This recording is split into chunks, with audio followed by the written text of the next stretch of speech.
Students, today's topic is circles, that is chapter 10th of class 10th. ठीक है, हमारे पास में टॉपिक बहुत सिंपल है। सर्कल आप सब लोग पहले से जानते हैं। तो first of all we will draw a circle. ठीक है, हमने एक सर्कल बनाया। आप सब जानते हैं कि such figure is called as circle. इस सर्कल के अंदर कुछ चीज़ें जो होती हैं हम बेसिकली जानते हैं पहले से, वो हम ड्रॉ कर लेते हैं। यहाँ पे सर्कल के पास में एक सेंटर होता है, ठीक है, जहाँ पे मेरा अभी प्लस एरो दिख रहा है, और यहाँ इस एरो से मैं इसका रेडियस ड्रॉ करना स्टार्ट करूँगा, जो कि कुछ इस टाइप से होता है। ठीक है, आप लोगों को इसका रेडियस बनाया गया है। जो मैंने पॉइंट दिया है इसको हम लोग सेंटर बोलते हैं। सेंटर को हम ओ से डिनोट करते हैं। ठीक है, अगर हम इस सर्कल को किसी कार्टेशियन प्लेन के ऊपर बनाए लगे, ठीक है, कार्टेशियन प्लेन वही है जो आप लोग एक्स वाई प्लेन यूज़ करते हैं, जो मैं थोड़ा सा साइड में समझा देता हूँ। अगर एक कार्टेशियन प्लेन पे बनाने लगे तो सर्कल अगर ड्रॉ किया जाएगा, तो मैं एक बार दिखा देता हूँ करके यहाँ पे। जैसे सपोज मैंने यहाँ पे सर्कल ड्रॉ किया, ठीक है, ऐसे, और यहाँ पे मैंने सपोज एक सर्कल ड्रॉ किया, that is not perfect circle, ये जैसे सपोज करो। ठीक है, ये हमारे पास में एक सर्कल है, तो इसका जो सेंटर है वो मोस्टली या फिर 100% ऑफ द केसेस इसको माना जाता है। ठीक है, 0,0 को, इसलिए हम इसको ओ नाम देते हैं।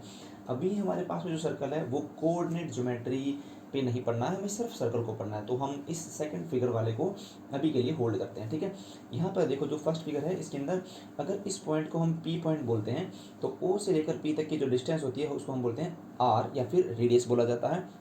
इस रेडियस के अलावा अगर मैं इस रेडियस को पूरा कंप्लीट कर दूं दूसरे सेकंड वाले पॉइंट तक, just opposite to the P, suppose उसका नाम क्यू है, तो मैं बोलूँगा पी क्यू इज, हमारे पास में क्या होती है, डायमीटर होती है। आप जानते हैं ये सब चीज़ें बेसिक्स हैं, डायमीटर और रेडियस होता है।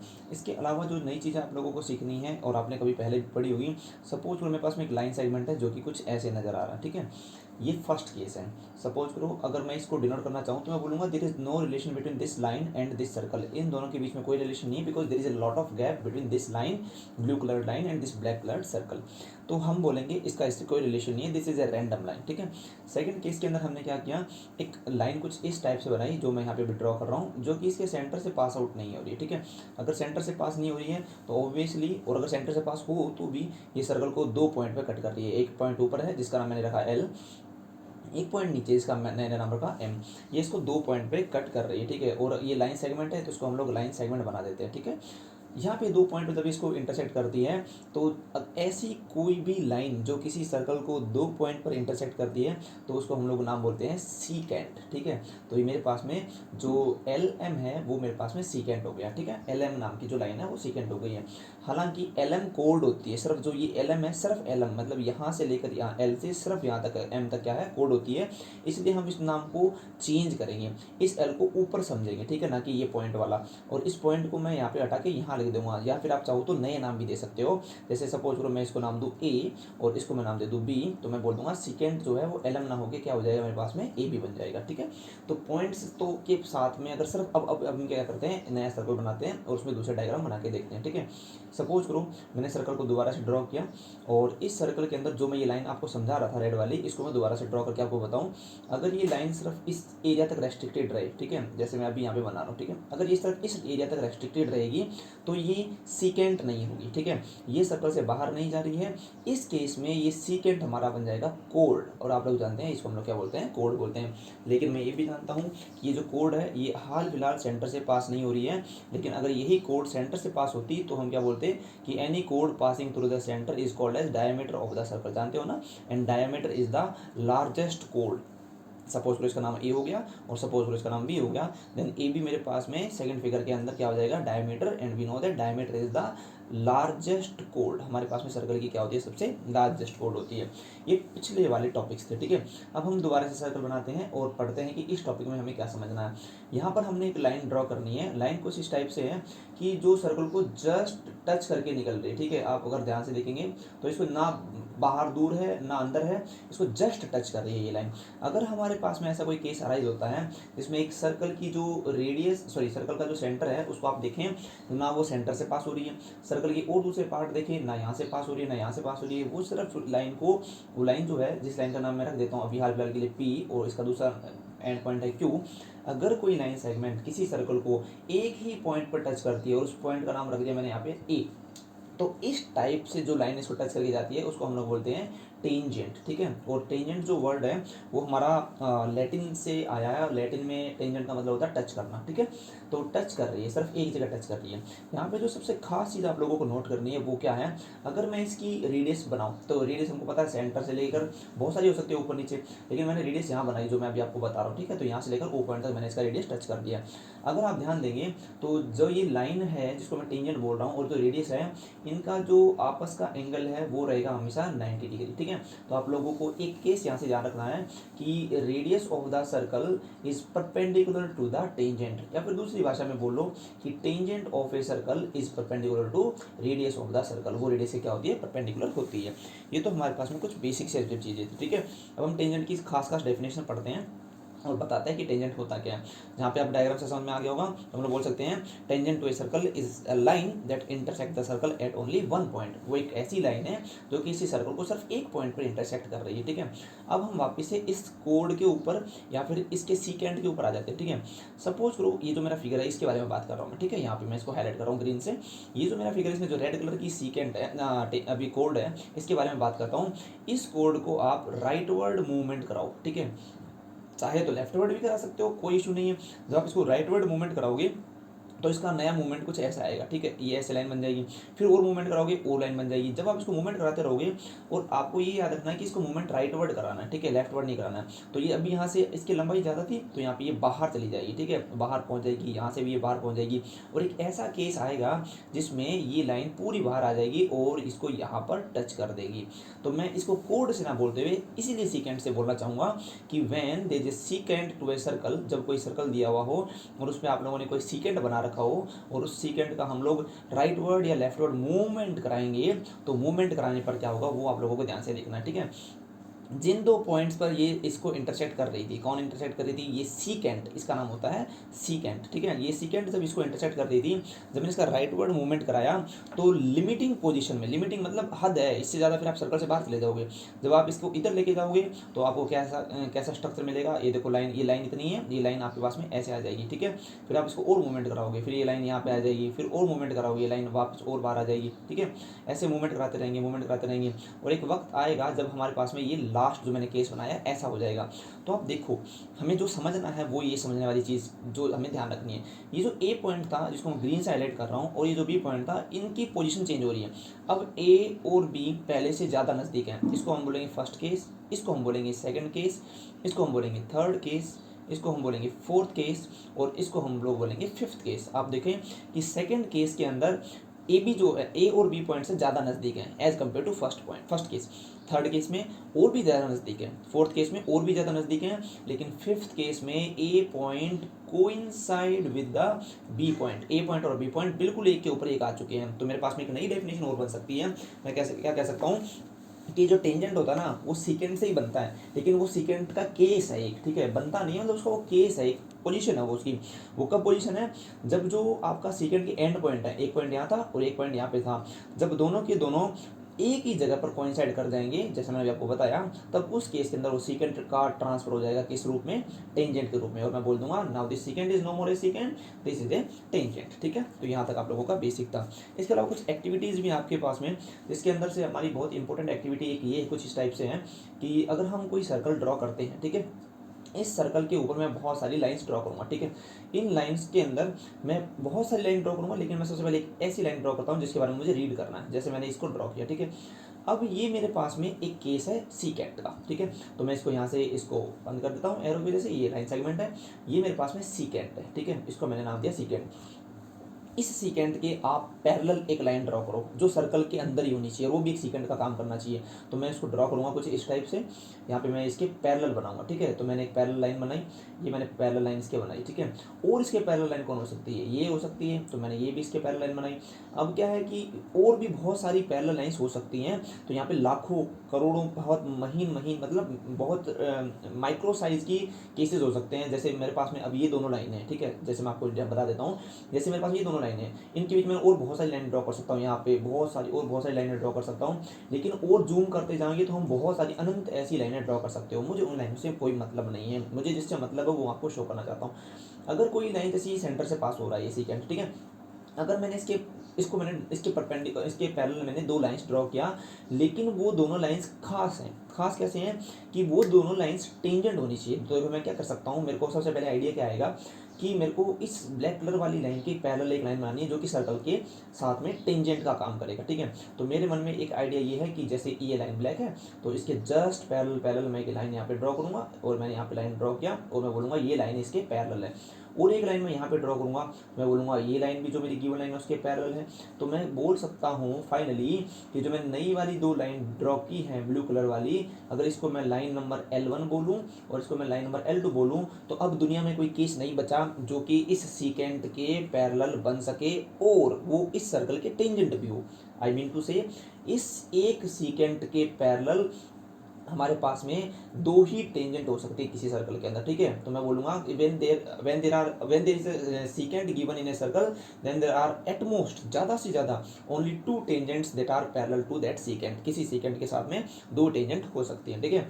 और इसके बाद में हमारे पास में कुछ और चीज़ें जो ये हैं कि आपके जो ये पॉइंट्स होते हैं, जैसे मेरे पास में ये टेंजेंट है, मैंने इसका नाम रख दिया टेंजेंट, ठीक है। ऊपर मैंने इस सर्कल की यहाँ से लेकर यहाँ तक बनाई थी रेडियस, बोला था यहाँ से लेकर यहाँ तक ये एंगल कितना होता है 90 डिग्री। इसको बोला जाता है पॉइंट ऑफ कॉन्टैक्ट। कॉन्टैक्ट का पॉइंट किसका कॉन्टैक्ट पॉइंट टेंजेंट का और सर्कल का, तो इसको सिंपली पॉइंट ऑफ कॉन्टैक्ट भी बोला जा सकता है। तो इसी के चलते हमें आपको आगे एक थ्योरम प्रूफ करनी है। क्या प्रूफ करनी है? थ्योरम बोलती है कि जो जैसे मैंने आपको बताया ना ये कि ये टेंजेंट जो होती है रेडियस के परपेंडिकुलर होती है, तो यही प्रूफ करके दिखाना है। क्या प्रूफ करके दिखाना है कि जो tangent at any point of a circle is perpendicular to the radius, perpendicular होता है रेडियस का, लेकिन कहाँ? At the point of contact. कहाँ पर? At the point of contact, जो मैं यहाँ पे लिख के दिखा रखा है। तो इसका प्रूफ हम कुछ इस टाइप से स्टार्ट करेंगे कि देखो बेसिक है पहले वाला ही। So I have written the statement that the tangent at any point of a circle is perpendicular to the radius through the point of contact। तो अब हम लोगों को क्या करना है, एक सर्कल दिया गया है, इस सर्कल के अंदर हम लोगों को ये प्रूफ करना है कि जो मैंने टेंजेंट बनाई है वो रेडियस के ऊपर परपेंडिकुलर है। तो उसको बनाने के लिए मैं कुछ कंस्ट्रक्शन करूँगा। जैसे सबसे पहले मैंने यहाँ पे एक लाइन बनाया जो कि इसके लिए टेंजेंट का काम करेगा, ठीक है, सर्कल के लिए टेंजेंट का काम करेगा। तो ये ब्लू कलर से जो लाइन ड्रॉ की हुई है ये सर्कल के टेंजेंट का काम करेगा। इसके अलावा हम सर्कल की रेडियस बना सकते हैं। तो रेडियस में जो ग्रीन लाइन से ड्रॉ किया है that is the radius of the circle, and then we will take some another line जो कि हमारे पास में ब्लैक कलर की लाइन से शो की गई है, ठीक है। ब्लैक कलर की लाइन को हम लोग डॉटेड कर देते हैं क्योंकि डॉटेड लाइन से हम लोगों को पता चलता है कि हम ये एक टेम्परेरी लाइन बना रहे हैं, ठीक है। तो टेम्परेरी लाइन के लिए हम लोग डॉटेड लाइन का यूज़ करते हैं। तो टेम्परेरी लाइन क्यों बना रहे हैं ये समझो। पहले हम लोग नाम लिख देते हैं। सर्कल का सेंटर कितना हो गया O, इस पॉइंट का क्या नाम हो गया L, और इस पॉइंट का मेरे पास में क्या नाम हो गया है M, और ये मेरे पास में एक टेंजेंट है, ठीक है। हालांकि टेंजेंट आगे तक जाती है लेकिन मैं इसको एक लाइन सेगमेंट मान सकता हूँ। ये मेरे पास में जो है पॉइंट P है। अब now what I want to proof is that OP, जो मैं प्रूफ करना है जो कि मैं लिख सकता हूँ यहाँ पे OP is perpendicular to LM, ये मुझे प्रूफ करना है यहाँ पे, ठीक है। तो देखो इसमें कोई बहुत बड़ा साइंटिफिक मेथड नहीं लगने वाला है, हमें बेसिक कॉन्सेप्ट यूज़ करना है।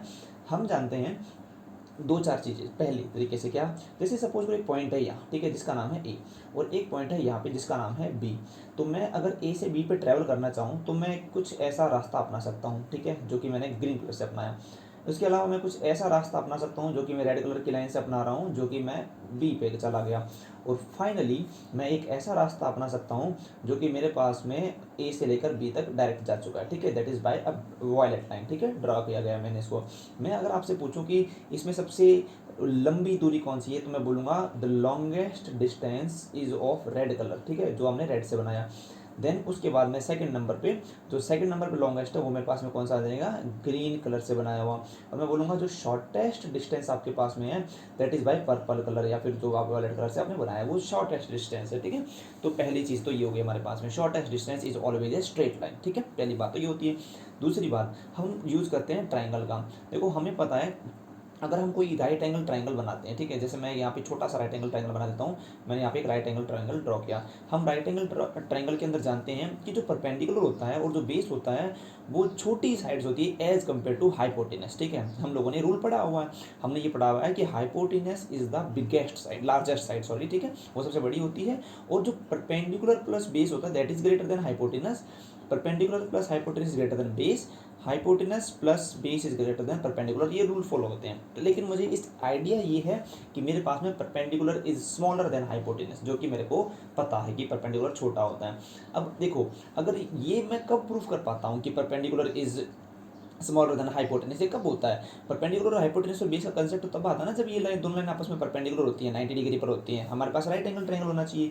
अगर मैं इसको दूसरे कन्वर्सली तरीके से फॉलो करूँ कि अगर मैं हाइपोटेनस का और परपेंडिकुलर का रिलेशन जानना चाहूँ, तो मेरे पास में अल्टीमेटली आ सकता है कि भाई अगर ये हमेशा ही छोटा रहता रहेगा तो ये परपेंडिकुलर का काम कर सकता है। ठीक है, नाउ हम लोग क्या कर रहे हैं, इसको इस डायग्राम के अंदर समझो आप लोग। ठीक है, मैंने कुछ एक पॉइंट लिया जिसके पॉइंट का नाम यहाँ पे क्यू है। ठीक है, डायग्राम के अंदर अब जो ये पॉइंट क्यू है, हमें क्या करना है कि P से दूसरा होना चाहिए ये पॉइंट, बस P नहीं होना चाहिए, क्योंकि P तो हमारे पास लास्ट केस है। ठीक है, अब ये पॉइंट जो है ना, ये सर्कल के मेरे पास में पॉइंट जो क्यू है ये सर्कल से बाहर दिख रहा है। ठीक है, अगर अब देखो, अब ये जो सर्कल से बाहर क्यों दिख रहा है, क्योंकि अगर ये सर्कल के अंदर होता, if this point lies inside the circle, तो क्या होता केस मैं आपको ड्रॉ करके दिखाता हूँ। ठीक है, अगर ये पॉइंट जो है क्यू सर्कल के अंदर पहुंच जाए, यहाँ पे कहीं पे या फिर यहाँ आ जाए, तो ये जो एल क्यू एम है वो कुछ ऐसे नजर आने लग जाएगी। ठीक है, ये कुछ ऐसे चली जाएगी, तब तो ये टेंजेंट रहेगी ही नहीं लाइन, यानी मैं इसको सर्कल से बाहर ही रख सकता हूँ, सर्कल के अंदर नहीं डाल सकता हूँ। पहली बात तो इस पॉइंट को। ठीक है, दूसरी चीज़ मेरे पास में क्या सोचने लायक बात क्या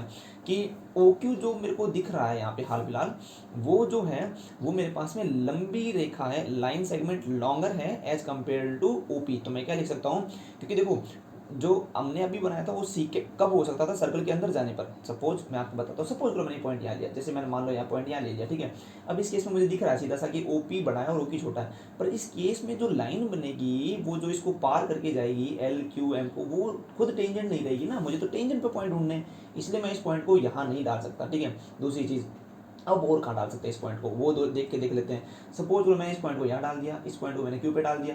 क्यू से पास होने के लिए इस लाइन सेगमेंट को कैसे बनना पड़ेगा, इसको एल से जाना पड़ेगा और क्यू से होते हुए हमारे पास में एम तक जाना जाएगा। अब भी ये मेरे पास में टेंजेंट नहीं है, यानी इस केस में भी मैं इसको ड्रॉ नहीं कर सकता, तो इसको यहाँ से भी मैं हटा देता हूँ। ठीक है, लास्टली मुझे ये पता चला कि इसको मैं पॉइंट को बाहर रख सकता हूँ, और बाहर मैं कहाँ रख सकता हूँ, यहाँ रख सकता हूँ, यहाँ रख सकता हूँ, यहाँ रख सकता हूँ, यहाँ रख सकता हूँ, पर मेरे को ये पॉइंट तो लाइन के ऊपर चाहिए ना, इसलिए मैंने ये पॉइंट यहाँ पर बाहर बनाया है और इस पॉइंट का नाम रखा ओ क्यू।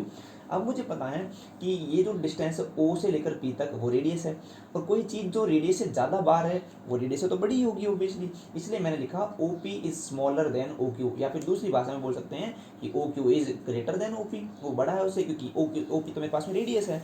अब देखो, इस पॉइंट को मैं चाहे कहीं भी ले जाऊँ, सपोज करो इस पॉइंट को मैं अब थोड़ा आगे ले जाता हूँ, तब तो और दिक्कत है क्योंकि वो और लंबी लाइन बन जाएगी। इस पॉइंट को मैं थोड़ा और आगे ले जाता हूँ, तब और भी आगे लंबी लाइन बन जाएगी।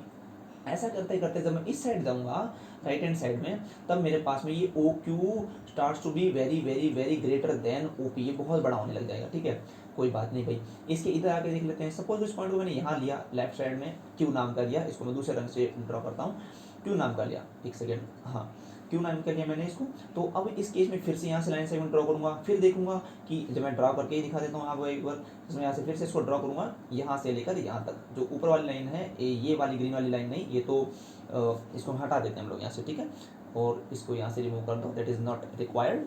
और हमने बनाया कि जो पॉइंट है ये मेरे पास में पॉइंट, अब ओ जो क्यू नाम का पॉइंट है वो still greater than O P, तो मैं बोलूँगा इस केस में भी O Q is greater than O P, ये अभी भी बड़ा बन रहा है। और जब मैं इसको और इधर ले जाता जाऊँगा तो ये फिर क्या हो जाएगा, O Q is very very very very greater than O P होता जाएगा।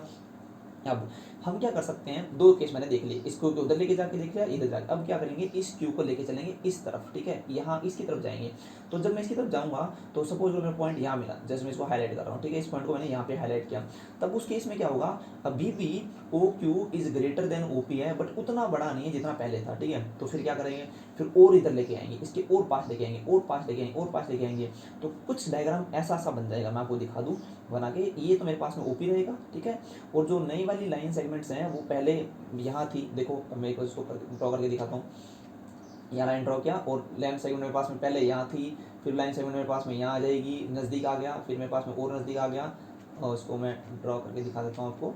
ठीक है, और ये मेरे पास में लाइन सेगमेंट यहाँ आ गया, और लाइन सेगमेंट मेरे पास में यहाँ आ गया, और लाइन सेगमेंट मेरे पास में यहाँ आ चुका है। ठीक है, ज़्यादा नज़दीक आ गए हैं, और जो एक्स्ट्रा लाइन है उसको हम लोग यहाँ से हटा देते हैं, those which are not required. ठीक है, हम लोगों ने यहाँ से इसको रिमूव कर दिया।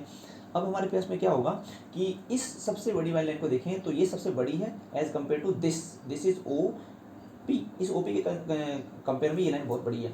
इस लाइन की बात करें तो थोड़ी छोटी है ओ पी से बड़ी, लेकिन इस वाली लाइन से छोटी है। तो जैसे जैसे मैं इसके पास आता जाऊँगा, जो मेरी ओ क्यू नाम की लाइन है वो छोटी होती जाएगी, छोटी होती जाएगी, छोटी होती जाएगी, ठीक है।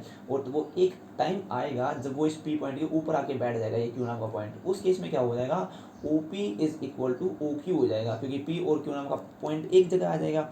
लेकिन हम लोग क्या बोल सकते हैं कि जितनी भी डिस्टेंस हमने निकाली, जितनी भी डिस्टेंस निकाली, हमने कोई भी पॉइंट लेके देख लिया, ठीक है, उस पॉइंट में से, उस डिस्टेंस में से सबसे छोटी जो डिस्टेंस निकली वो कौन निकली मेरे पास में, ओपी। और हम लोगों को पता है कि जो अगर ऐसा कभी होता है तो हम लोग बोल सकते हैं कि OP is the shortest of all the distance जो भी मेरे पास में। Therefore OP is perpendicular to X Y, तो इसलिए हमारे पास में जो ओपी है वो क्या है, एक्स वाई के परपेंडिकुलर है। अब ये क्यों बोला जा रहा है, इसको जानने के लिए आपके पास में हमारे पास एक अपेंडिक्स है, जो कि बुक के अंदर मैं आपको पेज नंबर बता दूंगा, 333 पे, ठीक है। उसमें सेक्शन नंबर 1.7 में बिल्कुल लास्ट में थ्योरम दे रखी है 1.2, जिसमें ये बोला गया है कि जितनी भी डिस्टेंसेज होती हैं वो मैं आपको बता ही देता हूँ, सिंपली समझा देता हूँ। यहाँ पे देखो, सपोज मेरे पास में 2 पॉइंट है, एक पॉइंट यहाँ है, एक पॉइंट यहाँ है, ठीक है। इन दोनों के बीच, जो मैंने ऊपर भी दिखाया था आप लोगों को, जो शॉर्टेस्ट, इन दोनों के बीच की जो शॉर्टेस्ट डिस्टेंस है ना, वो एक स्ट्रेट लाइन है, ठीक है। तो मैं यहाँ से एक स्ट्रेट लाइन ड्रॉ करूँगा और इन दोनों के बीच की शॉर्टेस्ट डिस्टेंस को डिनोट कर दूंगा। लेकिन सपोज करो कि इस पॉइंट से मेरे को कोई लाइन ड्रॉ करनी है, ठीक है। तो मैं ये लाइन जब ड्रॉ करता हुआ जाऊँगा तो मैं इसको यहाँ से कुछ ऐसे ड्रॉ कर सकता हूँ। तो मैं बोलूँगा ये जो पॉइंट है, और भी तो ड्रॉ कर सकते हैं ना यहाँ पे हम लोग, जैसे ये पॉइंट भी ड्रॉ कर सकते हैं, ये पॉइंट मैंने यहाँ पे ड्रॉ कर दिया, ठीक है, सॉरी लाइन ड्रॉ कर दिया, और ये मैंने यहाँ पे ये लाइन ड्रॉ कर दिया। तो मेरे पास में 3 लाइन है, जिससे आप लोग समझ सकते हो इसको, ठीक है। जैसे मेरे पास में लाइन नंबर L1 है, लाइन नंबर L2 है, और लाइन नंबर क्या है, L3 है। तो मैं बोलूँगा कि मेरे पास में कोई पॉइंट है, ठीक है, और मैंने पॉइंट एक जगह लिया हुआ। इस पॉइंट से जब मैं इस पॉइंट की दूरी देखूंगा तो मैं चाहता हूँ कि ये दूरी जो है वो शॉर्टेस्ट हो जाए, छोटी से छोटी हो जाए। तो उस टाइम आपको ये ध्यान रखना पड़ेगा कि शॉर्टेस्ट होने के लिए मुझे किसी पॉइंट के लेफ्ट साइड और राइट साइड की डिस्टेंस बिल्कुल बराबर बराबर डेविएशन होना चाहिए। डेविएशन होने का क्या मतलब होता है, सोचो, देखो, सपोज एक पॉइंट यहाँ है और एक पॉइंट यहाँ है, ठीक है। अगर मैं इससे इधर की तरफ जाऊँगा, फिर इधर की तरफ जाऊँगा, या फिर मैं इससे इधर की तरफ जाऊँ और मैं इससे इधर की तरफ जाऊँ, तो मुझे इनके अंदर यहाँ से डेविएशन, जो चेंजमेंट है, वो बराबर बराबर मिलना चाहिए, ठीक है। अगर मैं इस L1 की बात करूँ तो जो इधर वाले पॉइंट होंगे, इससे ये पॉइंट ज़्यादा दूर है, लेकिन इस वाले पॉइंट की सोचो, जो इधर वाले पॉइंट है उसके पॉइंट ज़्यादा नज़दीक है, यानी L1 के ऊपर ये केस बनता नहीं है। सिमिलरली L3 है, L3 में यहाँ से नज़दीक है तो यहाँ से पॉइंट दूर हो जाते हैं। अब मैं इस L1 और L3 को दोनों को यहाँ से रिमूव कर देता हूँ, ठीक है। यहाँ से अगर मैं रिमूव, चलो हटा भी नहीं देंगे, एज इज छोड़ देते हैं, तो L2 में मुझे क्या मिलेगा, देखो, इस पॉइंट के जब मैं ऊपर की तरफ जाऊँगा, जब इस पॉइंट से ऊपर की तरफ जाऊँगा और जब मैं इस पॉइंट से नीचे की तरफ जाऊँगा, तो यहाँ से ये जो डिस्टेंसेज हैं ये दोनों बराबर रहने लग जाएंगी, और वो सब डिस्टेंसेज इस वाली डिस्टेंस से लंबी होगी। जैसे जैसे मैं नज़दीक आता जाऊँगा तो मैं बोलूँगा कि जो शॉर्टेस्ट डिस्टेंस है वो मेरे पास में इस वाली लाइन का परपेंडिकुलर है, एज स्टेटेड बाय पाइथागोरस, जैसा कि पाइथागोरस हमने थ्योरम में बताया। इसलिए मेरे पास में यहाँ पे एंगल कितना बन जाता है, 90 डिग्री। इसलिए ये थ्योरम जो थी सिंपल थी, बट वर्ड्स में समझने के लिए थोड़ा टिपिकल सा लग रहा था। तो it's a very very simple theorem, और आप रीड करेंगे तो ईजिली समझ में आ जाएगा। जो लास्ट बहुत छोटा सा स्टेटमेंट है बच गया हमारे पास में, जैसे मैंने एक सर्कल ड्रॉ किया, और ये वर्ड बहुत यूज़ आएगा आप लोगों के सामने बाद में। तो इस वर्ड को कुछ आप लोग ऐसे समझेंगे कि ड्रॉ करने के बाद में जो मेरा रेडियस नज़र आ रहा है आप लोगों को यहाँ पे, मैंने बोला इसको आर, तो ये जो रेडियस है, जब हम इसके साथ में एक यहाँ से टेंजेंट ड्रॉ करेंगे, तो टेंजेंट ड्रॉ करने के बाद में अगर नाम दिए गए हैं, ठीक है, इन नामों को आप लोगों को ध्यान रखना है। अगर इसको मैं टेंजेंट बोलूँ तो ये टेंजेंट किसके है, इस पॉइंट के पास है, और इस पॉइंट से जो सेंटर से पास होने वाली लाइन है उस पॉइंट के ये परपेंडिकुलर है। तो इसीलिए अगर ए का नाम टेंजेंट है तो इसका नाम बोला जाता है नॉर्मल। तो आप लोग ये समझ सकते हो, आप लोगों को ये ध्यान रखना है कि एक जो नॉर्मल होता है वो टेंजेंट के परपेंडिकुलर होता है, या टेंजेंट जो होता है वो नॉर्मल के परपेंडिकुलर होता है। यानी दो लाइनें अगर आपस में परपेंडिकुलर हैं तो ये टेंजेंट बन सकती है, ये नॉर्मल बन सकती है, ये नॉर्मल बन सकती है, और ये वाली क्या बन सकती है, टेंजेंट। तो अगर मैं इनको टेंजेंट ना बोलूँ तो ये लाइन भी नॉर्मल है इसके, कौन सी, बेस वाली लाइन के, और ये जो लाइन है वो नॉर्मल है इसके, इस वाली परपेंडिकुलर वाली लाइन के। तो ये